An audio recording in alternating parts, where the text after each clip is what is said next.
Ma Guru Vajradhar Suma Timo Nishasane Karm Uta Vardanya Shri Bhadra Varsa Manya Sarva Siddhi Hum Om Guru Vajradhar Timo Nishasane Karma Uta Vardanya Shri Bhadra Varsa Manya Sarva Siddhi Hum Om Guru Vajradhar Timo Nishasane Karma Uta Vardanya Shri Bhadra Varsa Manya Sarva Siddhi Hum Om Guru Vajradhar Suma Timo Nishasane Karma Uta Vardanya Shri Manya Sarva Siddhi Hum Om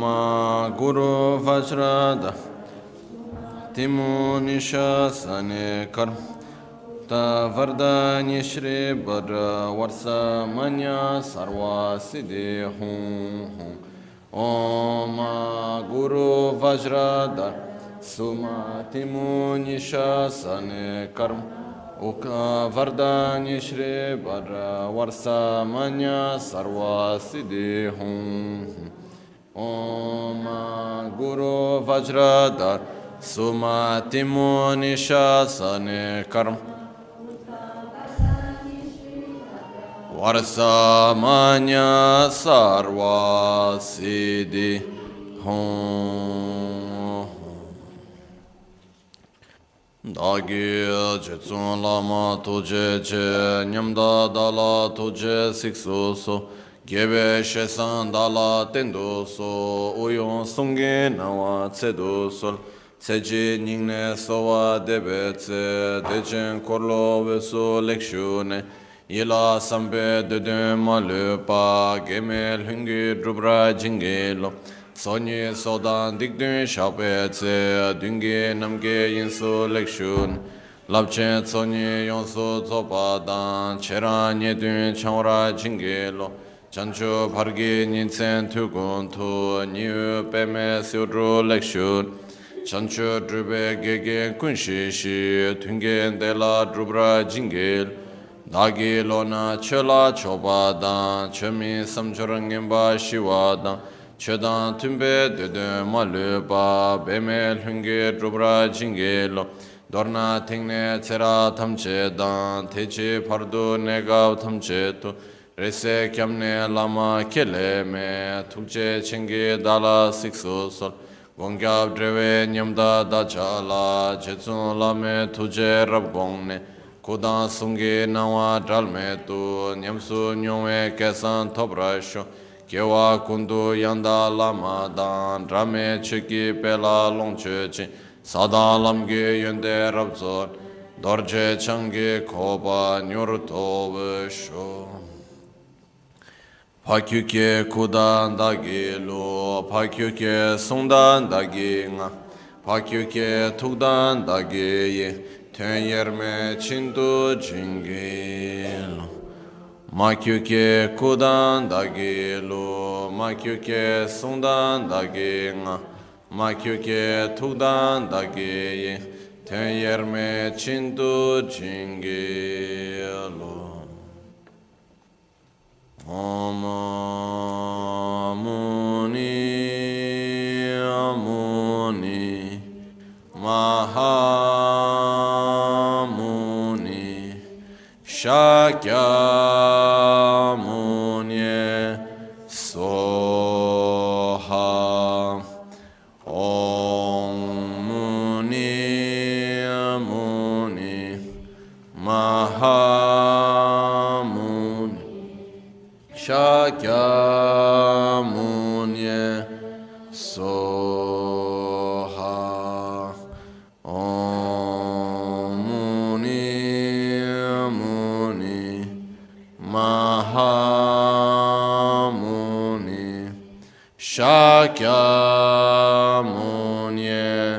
Soha Sashi Pege Chushi Medo Rab Lingshe Nide Gembadi Sangye Shindu Mikde Uwargi Drogu Namda Shingla Cheparash Yedam Guru Radna Mandrala Kamniryataya Sangye Chedan Tsoge Chanamla Chanchu Pardo Dani Kyapsuchi Dagi Chushe Gibe Sonamgi Drola Penchira Sangye Druparish Sangye Chedan Tsoge Chanamla Chanchu Pardo Dani Kyapsuchi Dagi Chushe Gibe Sonamgi Drola Penchira Sangye Druparish Sangye Chedan Tsoge Chonamla Chanchu Pardo Dani Kyapsuchi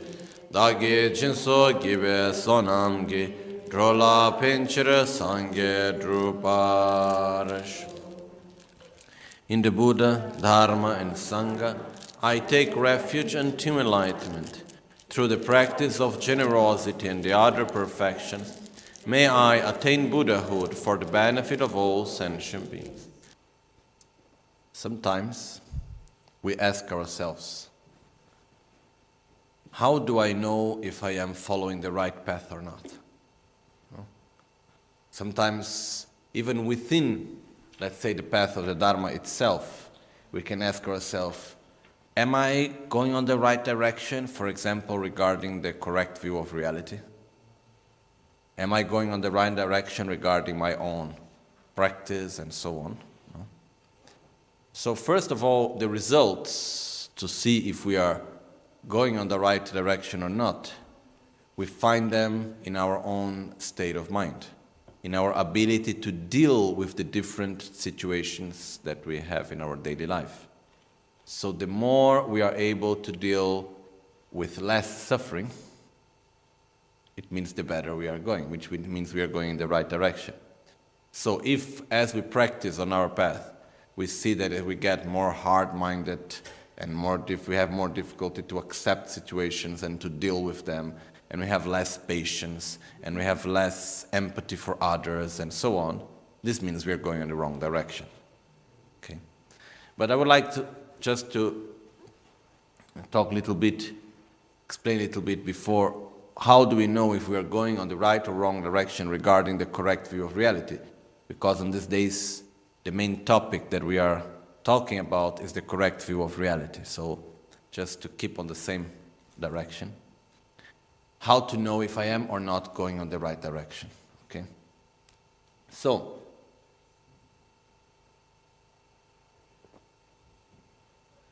I don't remember where, but in one of the sacred texts, at this moment, I really lost the reference of which is the text, but anyhow, it says, if by meditating and reflecting upon emptiness, you get far away, you lose, trust in the law of cause and effect, this means you're going in the wrong direction. If the more you meditate, the more you reflect upon emptiness, the more you learn and you study and you reflect and you meditate upon emptiness, the more and the stronger becomes your belief on the law of cause and effect, this means you're going in the right direction. Okay? Which means basically that the more we reflect upon the fact that phenomena lack inherent existence, it should become stronger and stronger the fact that things are interdependent. And not the other way around. So if by meditating on emptiness we get to the mind that say nothing exists, so there is no problem, everything is fine because nothing exists. So there is no cause and effect. There is no any more karma. What's karma when everything doesn't exist, So, based on that, this means we're going in the wrong direction.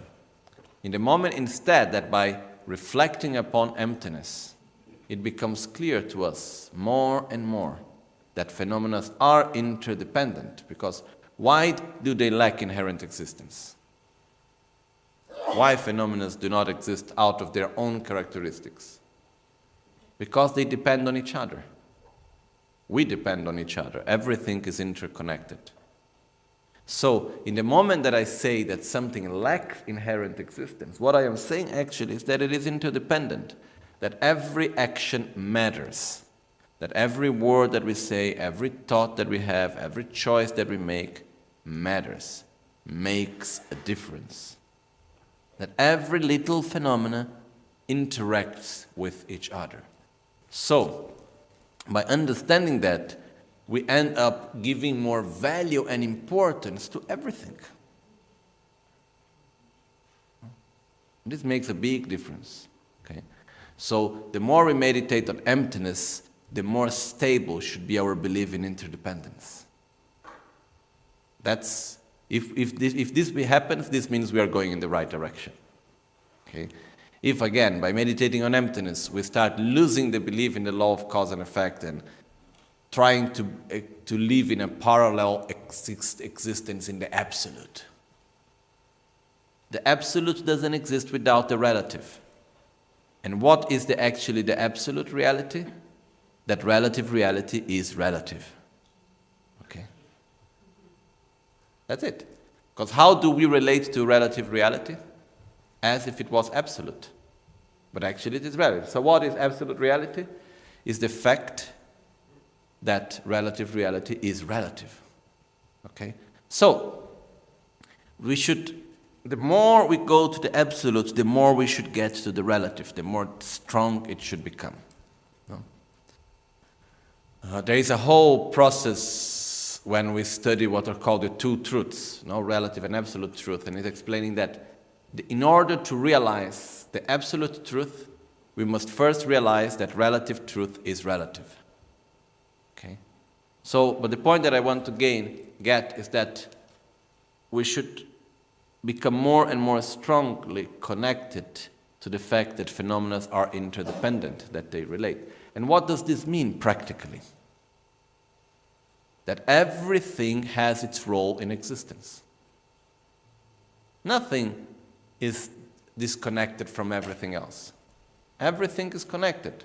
Everything that happens brings results and conditions. So we never know really. It's very difficult for us to know exactly what's the final result of things because, it's like if we use a modern term, it's the law of chaos, which works perfectly. It's like everything fits perfectly, one part on another. If you try to understand the logic, how everything is fitting, you cannot get it. That's the law of chaos, no? So, basically, on the same way, if you see everything is connected to each other and it fits perfectly. But if you try to understand how come this is coming from here and how come that, you get completely lost. So, the point that I want to get is that interdependence is the main key. Where we need to get finally is that everything is interdependent. We need really to get in touch with that. It's very, very important as we follow our path of the correct view of reality to have this clear idea, very, very clear, that interdependence and emptiness are two sides of the same coin, are two aspects of the same reality. Okay?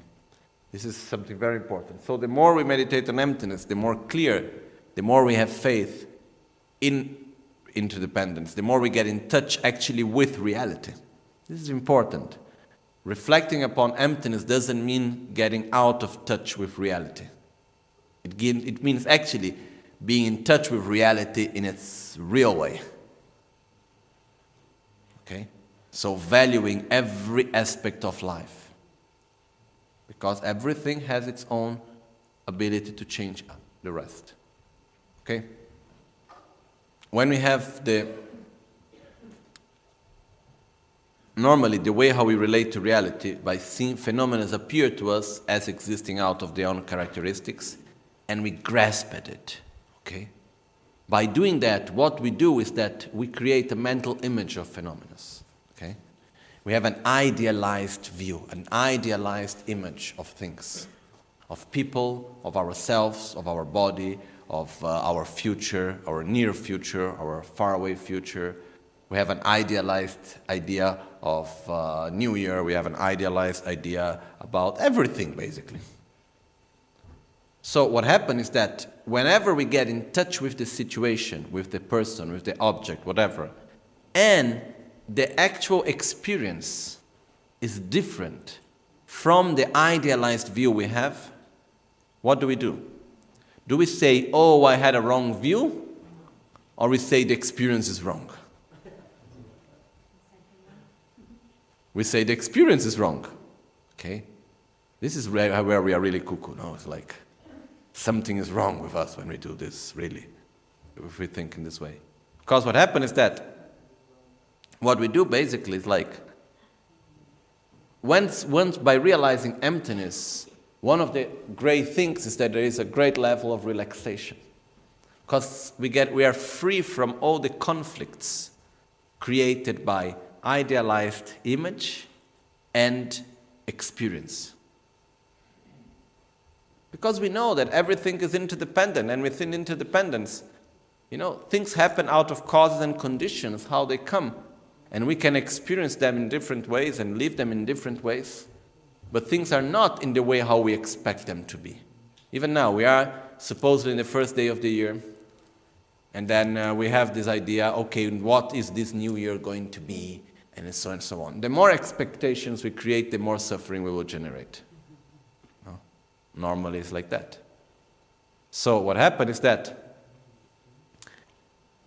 it's important for us to understand the relation between the idealized image we have of things, which is actually a result of grasping at inherent existence. Because when I have an idealized image about someone or about something, it is like that. Why? Because it is like that. It should be like this. Why? Because that's how it should be. Then when we get in touch to it, it's different.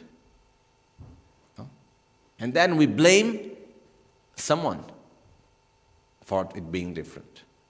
So, and we suffer basically. Okay? And just to make things a little bit more complicated, we have idealized images about so many things. And for example, whenever we have a person in front of us, we have a mixture of different idealized views put it together. For example, I go Christmas with family.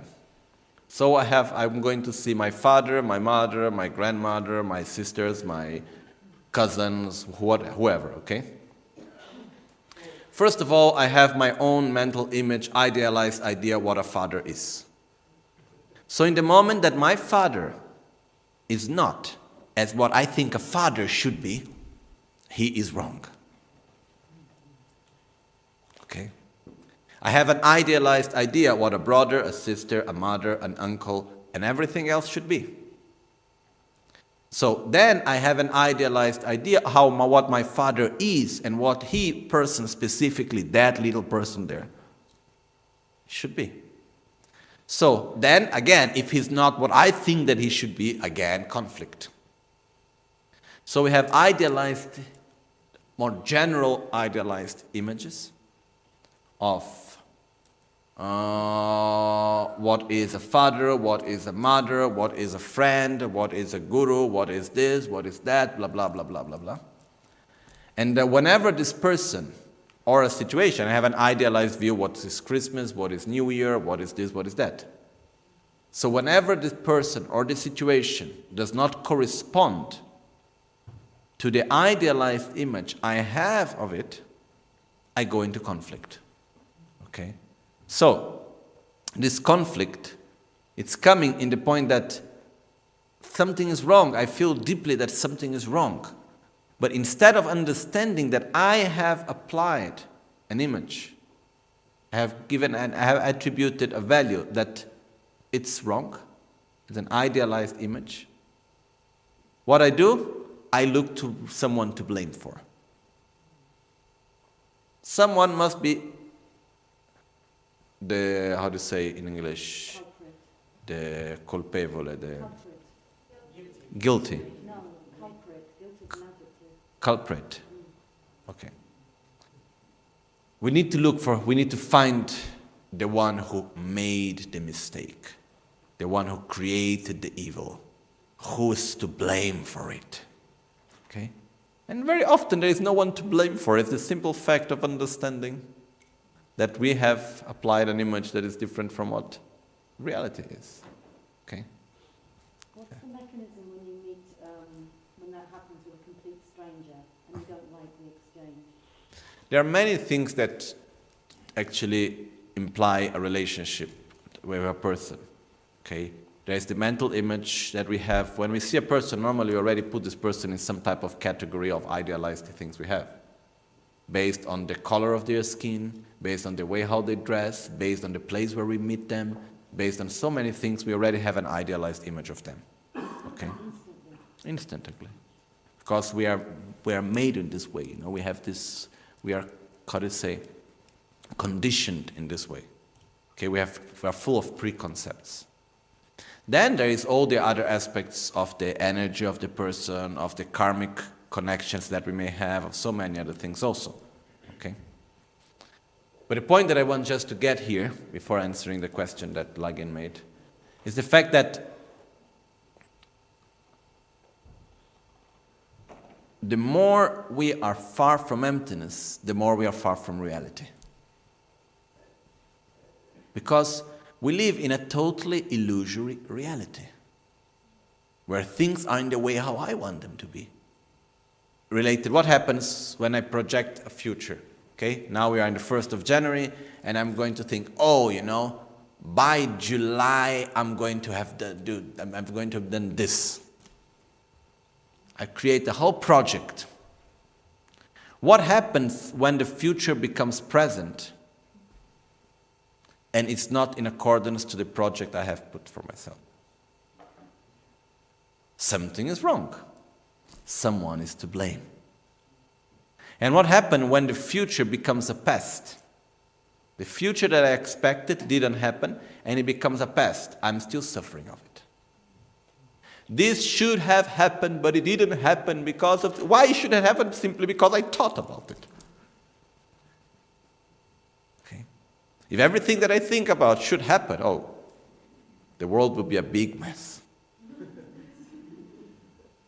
Imagine, if everything that we think should happen, we all think different things, it would really be a big mess. Okay? Luckily, there is interdependence.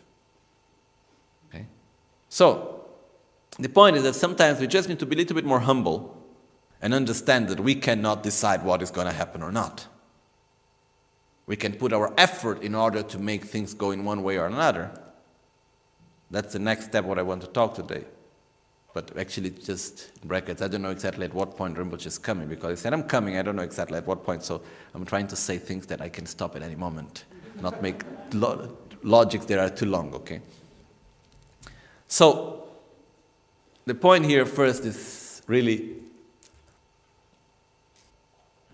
understanding that the less I am attached to inherent existence, the more I am relaxed.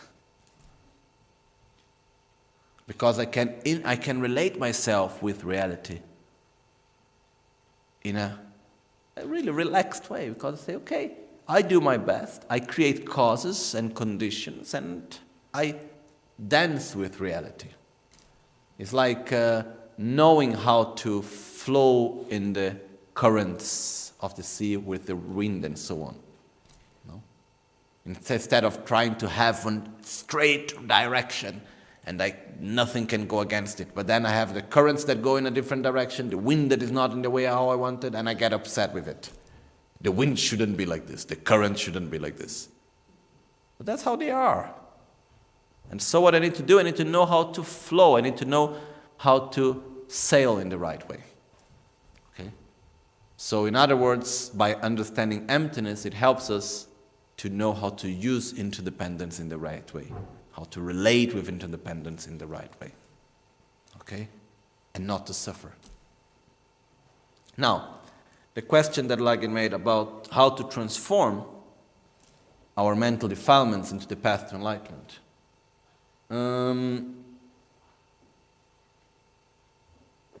First of all, we need to come from one very important basis. All phenomena lack inherent existence, right? What does that mean? That nothing exists out of its own characteristics in a solid, fixed way. Okay? So let's take desire, for instance. Okay? What is desire? If we need to make a description of desire, if we need to give a definition of desire, what is desire? How do we feel desire? Is this strong, very strong energy directing us, I want whatever, right? It's like it comes from within and I say, this is what I need. Why? Because I want to be happy. Okay? I want to be happy. So I project on something my happiness. And the desire is this deep and strong energy. I must get it. Okay? And I would do anything in front of me in order to gain it, if I have a very strong desire. Okay? When we have a strong desire, even physically, what happens? How do you say in English? It inhibits our logics. No? This is maybe Dr. here can explain better the technical aspect of it, but what happens is that when we have a very strong lust and desire for something, it inhibits completely the whole part of rational thinking. Okay?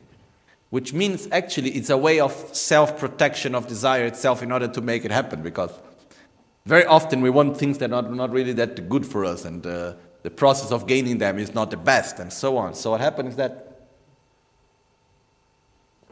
it's such a strong attitude that it overcomes anything that is in front of us, even the logics, even the reasoning. Okay? So this is desire. Okay? Desire is this strong, strong energy to gain something. Okay? What is anger? Anger in the sense of aversion. If we think, we can give many definitions and so on, but if we look to our own experience, okay, anger is basically the strong energy of destruction. We recognize something as the cause of our suffering, and what we do, we want to eliminate it. So that attitude of eliminating, of putting aside, of eliminating something that generates suffering to me, it's what manifests anger. Okay? Normally, whenever we get angry, on what do we get angry? Why do we get angry? Because something is generating suffering. There is something, someone, a situation, whatever, that we recognize as the cause of our own suffering. We are uncomfortable with it, we are not well with it, we do not accept it, so we want to eliminate it. So it's the exact opposite energy of desire. They're very similar actually, but they go exactly in the opposite direction. Let's say I would say they are the same thing in two different directions. Okay? Now, anger, or the energy of anger, this attitude of anger or desire, it's not by its own nature good or bad. Okay? It depends how we use it. It depends where we direct it. So generally speaking, according to Buddha's teachings, Buddha taught three approaches to deal with these defilements. Okay? The first approach, which is on the path of self-liberation, is the most simple one and the longer. The simple one is the following. I recognize that attachment and desire and hatred and so on is not good for me. So what I do, I put myself far away from the objects of desire, the objects of anger, and so on. Because, there is a saying in Brazil that says, what the eyes don't see, the heart don't feel. So basically, if I am far away of the objects of anger, of the objects of desire, that desire will not appear. Even though there is a big danger in it. Because if I do not do for long enough, I can be far away of my object of desire because I don't look at it for years, and then suddenly I get in front of it. And what I do? I jump on it. Okay, if I was not really able to overcome it. And this is what we find very often, this attitude of putting aside the objects of desire and anger and so on, is the whole monastic path is related to that, the monastic vows. No? For example, this we can see very clearly when going to Thailand, where the monks are not allowed to touch women. The monks are not allowed to touch women because women are impure or something like that. Because in other religions, actually, if we even look in the ancient way of the Jewish and so on, the Jewish, Orthodox Jewish, they say you cannot touch women because they are impure. No? So basically in Buddhism there is nothing to do with being pure or impure. The reason why monks, for example in Thailand, are not touching women is because of the weakness of men. It's not because of anything wrong with women. It's because of recognizing that to be slave of one's own desire is not good. So what do? I get away of every object of desire. I try to keep distance of the objects of desire in order not to become a slave of my own desire. Okay? This is one way. So we keep distance of the objects of anger, desire, and so on. The other way is what is taught in the Mahayana path, which is instead of getting away of the object of desire,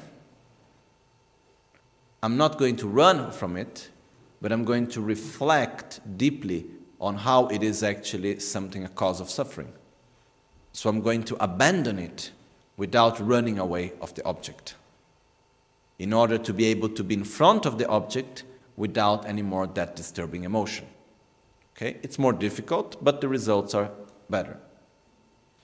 In the Vajrayana, and here comes the question of Lagin, it's different because it says, oh, you have desire, wonderful, cultivate it.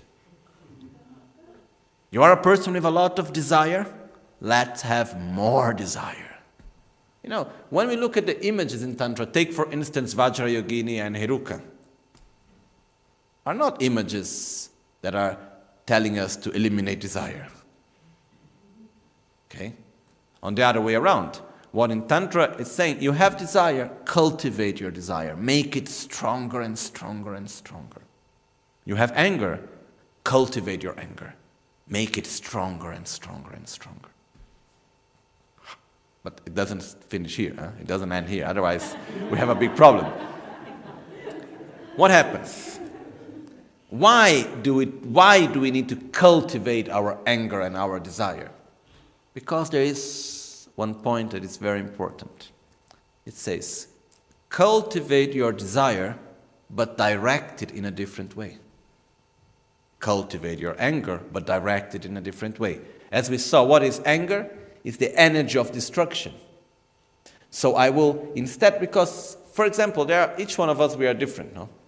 But this energy of destruction that we have is strong. Some people have this more energy of destruction, other people have more energy of attraction. Okay? So if we take, for instance, the energy of destruction, of anger, it's something very strong in us. So in order for us to go against it and to try to, eliminate it and so on, it's quite tiring. It's good also because if it's better to eliminate it than to use it in the wrong way. Much, much better. But what happens is that instead of eliminating and going against this energy that we have, we take it and we simply put it in a different direction. Because now, as we saw in the beginning, what is anger? It's the strong energy of destruction towards what we see is our cause of suffering. Okay? What we do in Tantra, for example, Yamantaka. Yamantaka is an image that is extremely wrathful. It's very violent. If we look at the image of Yamantaka. Yamantaka is not peaceful at all in the way of manifestation. His essence is peaceful, but the way how he manifests is not at all peaceful. What's the meaning of it? Is we are to cultivate the energy of destruction, but to direct it against selfishness and ignorance. Because that's the real cause of suffering. It's like recognizing what's the real cause of our suffering and taking all the energy of destruction and using against what's the actual cause of suffering. Okay? So it's not to cultivate anger in Tantra, it doesn't mean to be an angry person, not at all. It means not to be nice to selfishness and ignorance. It means to take the energy of anger and redirect it towards selfishness, towards ignorance. When we talk about desire, it doesn't mean to cultivate desire. It doesn't mean to be a person that is constantly looking for pleasures and it's always full of lust and so on. To cultivate desire, it means to take the energy of desire and to redirect it. In other words, in the Vajrayana, Buddha is telling us, oh, you want to feel happy? You want to have pleasure?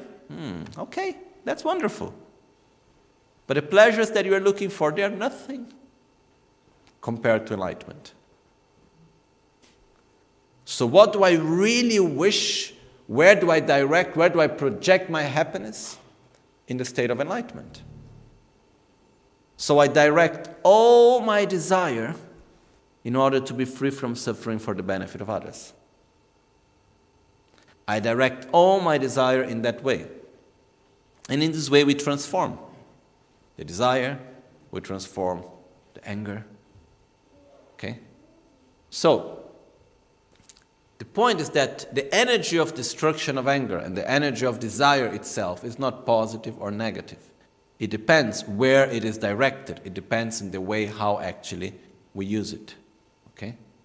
And here comes the power of interdependence, no?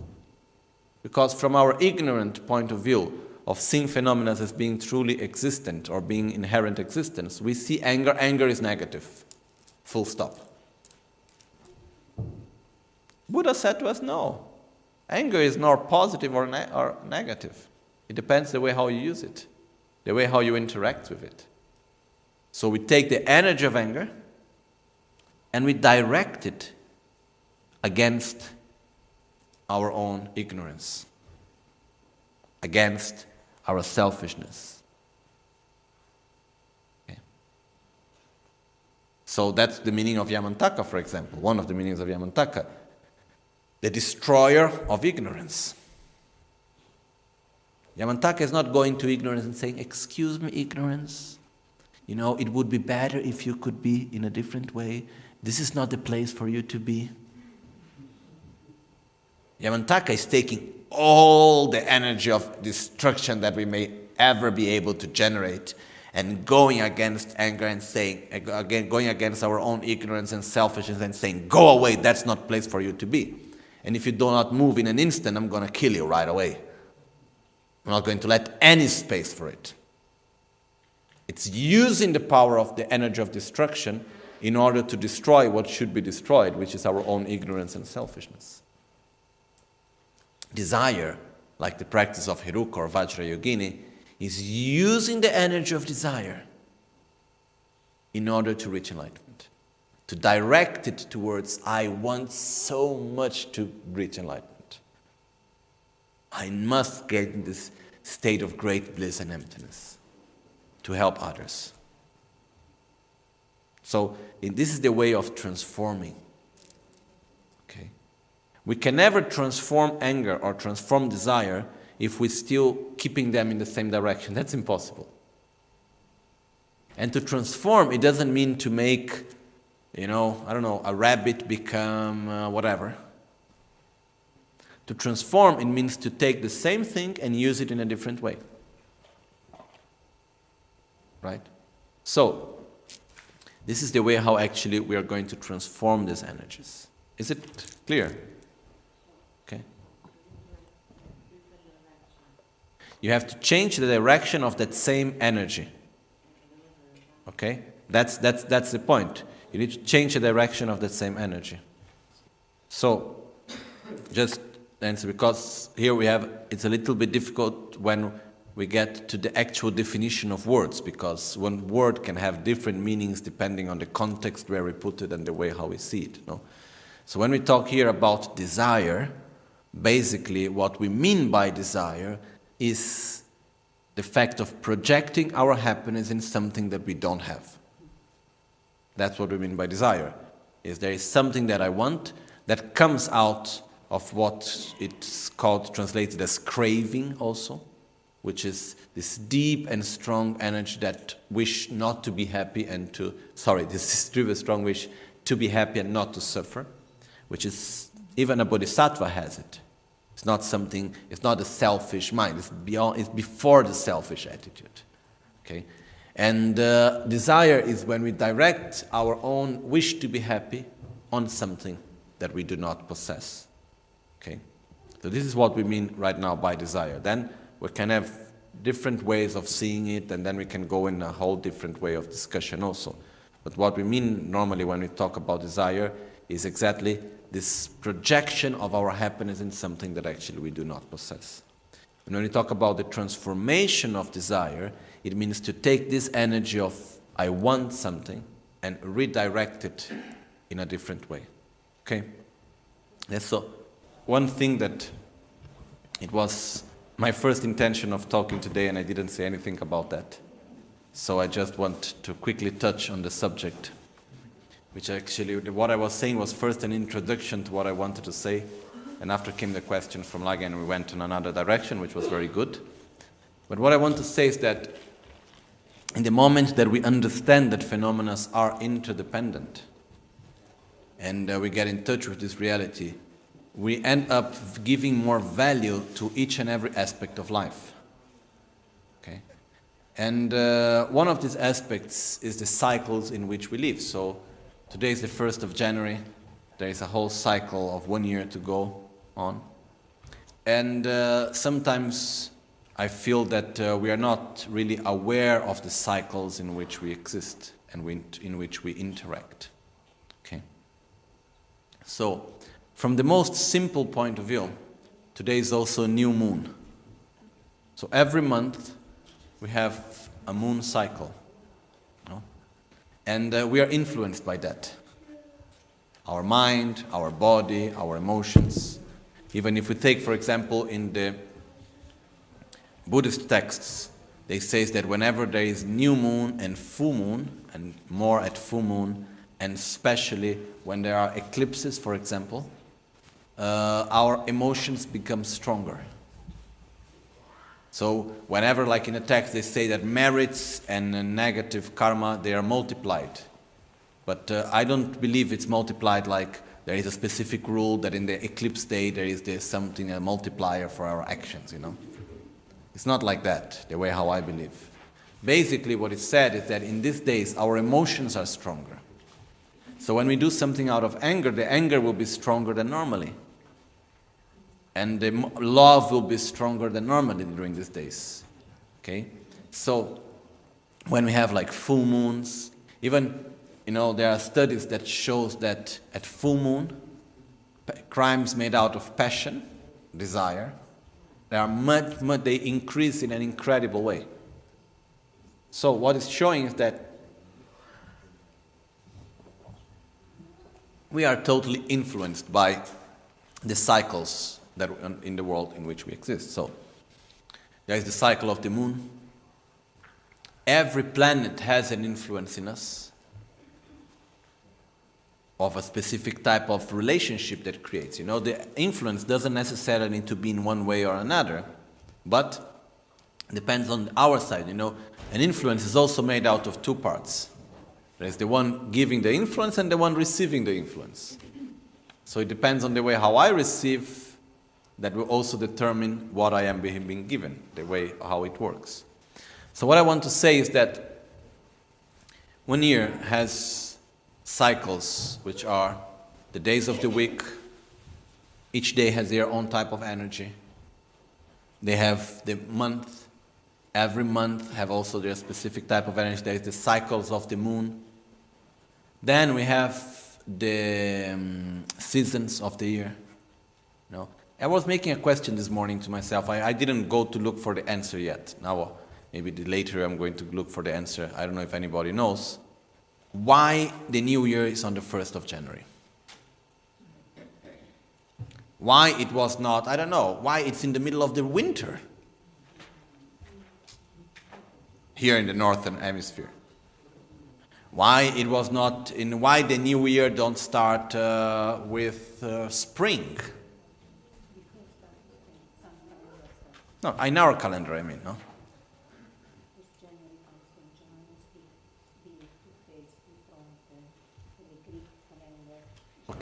Okay, but this is what you are saying is the etymology of the word January, which was the given in order to talk about the beginning. But one look into the future, two phases, one look into the future and one look into the past. But to understand, but this is the reason of the name. The point is that why it was chosen this moment. Something, but a convention is made out of something. It's not just, it doesn't come out of the blue. Normally there is something behind, something that, anyhow, we can go to look for it. My point is that during this year, what I advise everyone to do is just to try to be more aware that we are interdependent. So we are influenced by the moon, we are influenced by the places where we are, by the people with whom we are influenced by the seasons. So actually, what's the point here? It's not that what I'm saying when I say that we are influenced, I am not saying that we are a result of all of this. We are influenced means we interact with all of this constantly. We are not independent of everything else. We are interdependent. So which means we need to learn how to act correctly. So for example, according to the seasons, we should eat in a different way according to the seasons. We should have a different type of behavior according to the seasons. All of this makes a difference, you know. Like if we take, for instance, the moon. When it's new moon, up to full moon, it has the energy of growth. So whenever we need to start something new, we start in the process of from new moon up to full moon. If we need a process from full moon up to the new moon, it's a moment of reflection, of preparation. So every energy has its specific qualities, and we just need to know slowly how to use them in the right way. You know? And what is interesting is that understanding better emptiness explains us, for example, why astrology works. Why? Because all phenomena are interdependent. And the planets exist, we interact, and so on. But just to conclude this point, I don't want to go far. One time I went to one of my teachers. I was in the monastery, was Gen Lakpala, and I asked him, I was going to go to Borobudur. And I asked him, oh Genla, can you please check in the Tibetan calendar if the date for traveling is good or not? He said, no. I said, Genla, come on. You know how to look, you know? He said, yes, I know. Can you check for me? No. Please, no. I couldn't understand the point. And I said, but there is a difference. No, there are good dates and bad dates to travel. And he said, yes. And why are you not doing you want to look for me? And then he explained, he said, you already bought your ticket, didn't you? I said, yes. He said, in the moment that we look in the calendar and the date is negative, the influence of your mind upon your life, it's much bigger than the influence of all the stars and planets put together. Okay? So he said, if you haven't not yet bought your ticket, oh yes, then we can check when is the best date, so we choose it in the right way. And if we come to know it's a negative date and you have already bought, there are many practices that we can do in order to take away the negative influence. But the influence of our mind in our life is much bigger than the influence of anything else. I just want to put this clear, otherwise what I have just said before may look like, okay, what we think doesn't matter, it's all a result of the world, of the place where we are and the conditions in which we find ourselves. It's not like that. But we interact, it's part of everything. So it's important for us to learn how to use better the conditions that we have, which means the place where we live, the body that we have, the cycles of the body, the cycles of the planet, the cycles of day and night, and everything else. Okay? So it's just this fact of let's try to be more aware of the seasons of the year, of the cycles of the month, the cycles of week, the cycles of day. Everything have their specific energy, have a specific quality. And if we know how to use it in the right way, it becomes much more easy.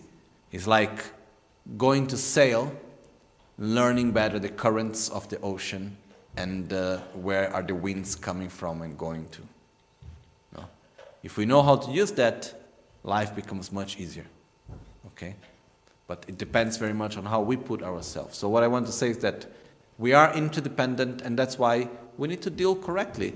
And correctly meaning in a positive way, in a constructive way, with the parts of life.